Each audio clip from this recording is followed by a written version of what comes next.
Assalamualaikum teman-teman. Halo, perkenalkan nama saya Rina Jessica. Di video kali ini kita akan membahas tentang materi kombinasi. Teman-teman, sebelum kita melanjutkan lebih dalam tentang materi kombinasi, kalian masih ingat tidak tentang kaidah pencacahan pada video sebelumnya? Untuk lebih jelasnya, yuk kita mengingat lagi tentang kaidah pencacahan tersebut. Kaidah pencacahan merupakan sebuah cara atau aturan untuk menghitung seluruh kemungkinan yang bisa terjadi dalam suatu percobaan tertentu.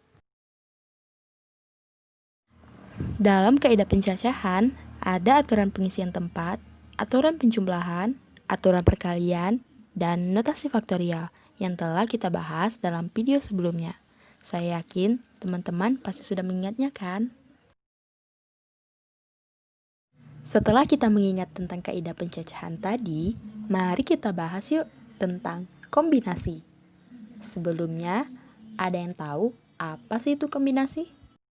Betul sekali, kombinasi yaitu sebuah cara menggabungkan beberapa objek dari suatu kumpulan tanpa memperhatikan urutannya.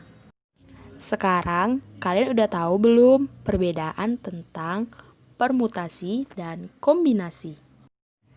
Untuk lebih mudah, perbedaannya itu terletak pada jika permutasi itu memperhatikan urutannya, berbeda dengan kombinasi yang tidak memperhatikan urutannya.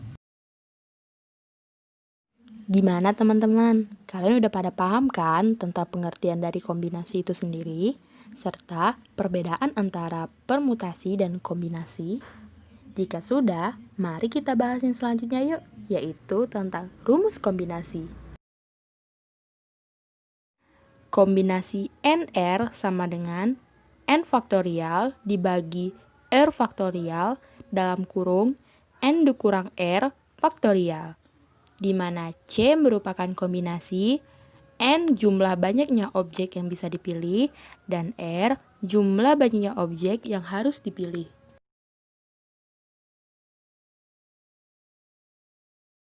Sebagai contoh, seorang anak hanya diperbolehkan mengambil 2 buah amplop dari 3 buah amplop yang disediakan, yaitu amplop A, amplop B, dan amplop C.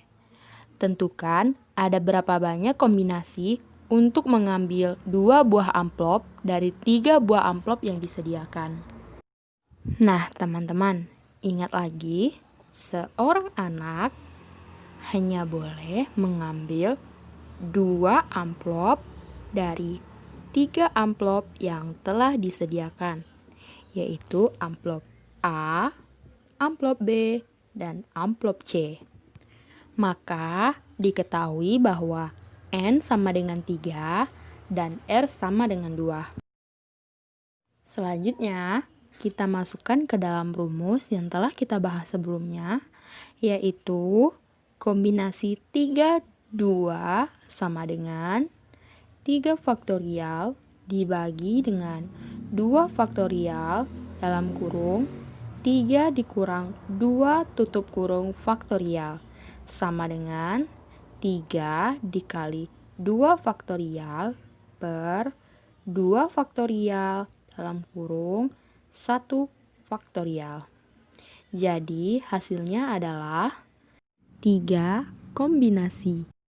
Jadi, banyaknya kombinasi untuk mengambil 2 buah amplop adalah 3 cara, yaitu amplop A dan amplop B, serta amplop A dan amplop C, dan yang terakhir adalah amplop B dan amplop C. Gimana teman-teman? Dengan contoh soal tadi, teman-teman sudah bisa kan mengerjakan soal kombinasi dengan menggunakan rumus tersebut? Ya, saya yakin teman-teman pasti sudah bisa. Selanjutnya, dalam kombinasi itu ada 2 macam, yaitu kombinasi pengulangan dan kombinasi tanpa pengulangan. Mari kita bahas tentang kombinasi pengulangan. Sesuai dengan namanya, teman-teman pasti tahu kan apa itu kombinasi pengulangan? Iya, yaitu jika pada urutannya tidak diperhatikan dan sebuah objek dapat dipilih lebih dari satu kali, maka jumlah dari kombinasi yang ada yaitu sebagai berikut. Contoh yang pertama, terdapat 8 permen yang akan didistribusikan kepada 4 orang anak. Tentukan banyaknya kemungkinan jika A. Tidak ada batasan apapun, B. Masing-masing anak mendapat minimal sebuah permen. Nah, agar lebih mudah mengerjakan soal tersebut, teman-teman harus mengingat opsinya, yaitu terdapat 8 permen yang akan didistribusikan kepada 4 orang anak. Jadi, diketahui bahwa N sama dengan 4 dan R sama dengan 8.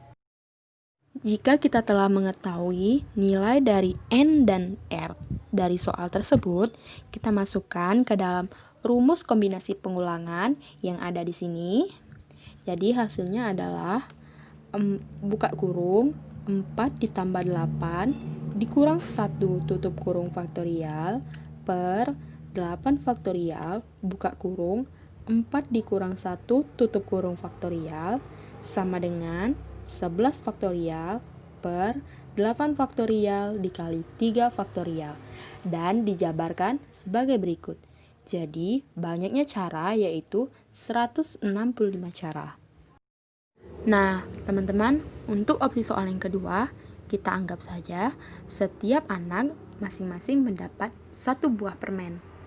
Nah, persoalan ini sama saja dengan mencari banyaknya cara pendistribusian 4 buah permen yang tersisa kepada 4 orang anak.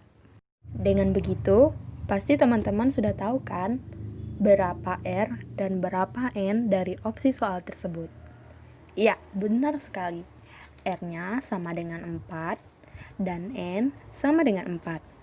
Dengan demikian, nilai tersebut kita masukkan ke dalam rumus kombinasi pengulangan tadi, yaitu dapatlah buka kurung 4 ditambah 4 dikurang 1 tutup kurung faktorial dibagi 4 faktorial dalam kurung 4 dikurang 1 faktorial.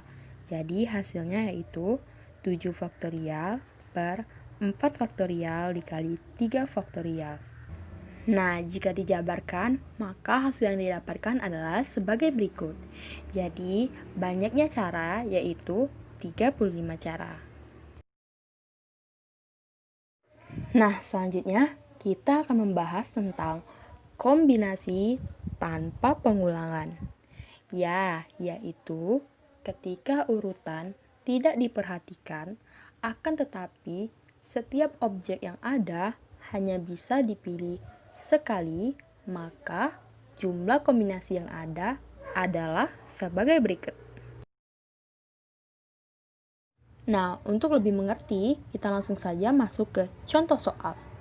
Soal pertama, kamu mempunyai 5 pensil warna dengan warna yang berbeda, yaitu merah, kuning, hijau, biru, dan ungu. Kamu ingin membawanya ke sekolah, tapi kamu hanya boleh membawa 2 pensil warna. Pertanyaannya, ada berapa banyak cara untuk mengombinasikan pensil warna yang ada?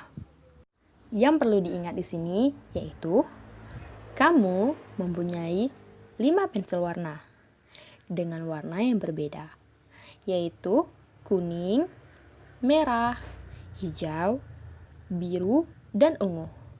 Tapi kamu hanya boleh membawa 2 pensil warna.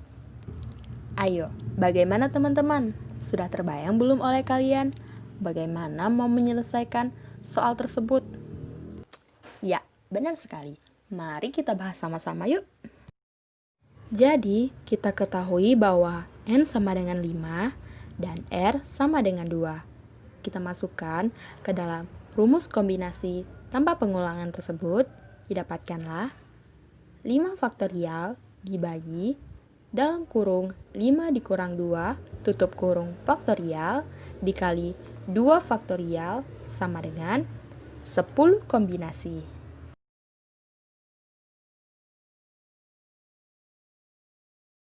Teman-teman, bagaimana nih setelah kita membahas tentang konsep kombinasi, mulai dari pengertian kombinasi, rumus kombinasi, macam-macam kombinasi, serta beberapa contoh tentang kombinasi? Kira-kira teman-teman sudah mengerti belum? Dan sudah tahu belum bagaimana cara mengerjakan soal-soal yang berkaitan dengan kombinasi? Nah, kalau begitu, sekarang kita akan mengukur kemampuan kreatif siswa lewat soal-soal berikut ini. Soal pertama, sepasang suami istri berencana memiliki 3 anak. Setiap anak bisa laki-laki atau perempuan. Pertanyaannya, A. Apakah informasi-informasi penting dari cerita di atas? B. Konsep apa yang berkaitan dengan cerita di atas? C. Berapa banyak kemungkinan susunan atau formasi dari ketiga anak pasangan tersebut? Apakah yang perlu dipertimbangkan? Daftarkan semua kemungkinan, berikan minimal 2 cara. D. Jika kamu sudah mengerjakan opsi C, berapa banyak kemungkinan ketika pasangan suami istri tersebut memiliki 2 anak laki-laki dan 1 anak perempuan? Jelaskan. E. Jika pasangan tersebut ingin menambah 1 anak lagi, berapa banyak kemungkinan formasi atau susunan dari keempat anak tersebut? Soal kedua. Dalam sebuah pesta makan malam di sebuah restoran, ada rombongan pertama datang yang terdiri dari 8 orang tamu. Telah disediakan meja-meja bundar untuk para undangan. Sebagai penerima tamu, kamu mempersilahkan para tamu untuk menempati meja yang tersedia. Pertanyaannya, yang pertama, jika meja yang disediakan ada yang berkapasitas untuk 8 orang, berapa banyak cara kamu dapat mengatur 8 tamu tersebut? Apa informasi-informasi penting dari cerita di atas? Konsep apa yang berkaitan dengan cerita di atas? Jika meja-meja yang tersedia hanya berkapasitas 4 orang, ada berapa banyak cara kamu dapat mengatur ke-8 tamu tersebut pada meja yang tersedia? Bagaimana caranya? Perhatikan pekerjaanmu ya teman-teman, silahkan diisi dengan teliti. Nah, bagaimana teman-teman? Setelah kita mempelajari tentang konsep kombinasi, kira-kira teman-teman sudah pada bisa kan dalam mengerjakan soal-soal kombinasi? Semoga pembahasan tadi dapat membantu teman-teman dalam menyelesaikan atau memahami tentang konsep kombinasi dan bagaimana cara mengerjakannya. Dan juga untuk teman-teman, jangan lupa untuk terus giat belajar agar pemahamannya tentang matematika lebih bagus lagi. Dadah, wassalamualaikum warahmatullahi wabarakatuh. Terima kasih teman-teman.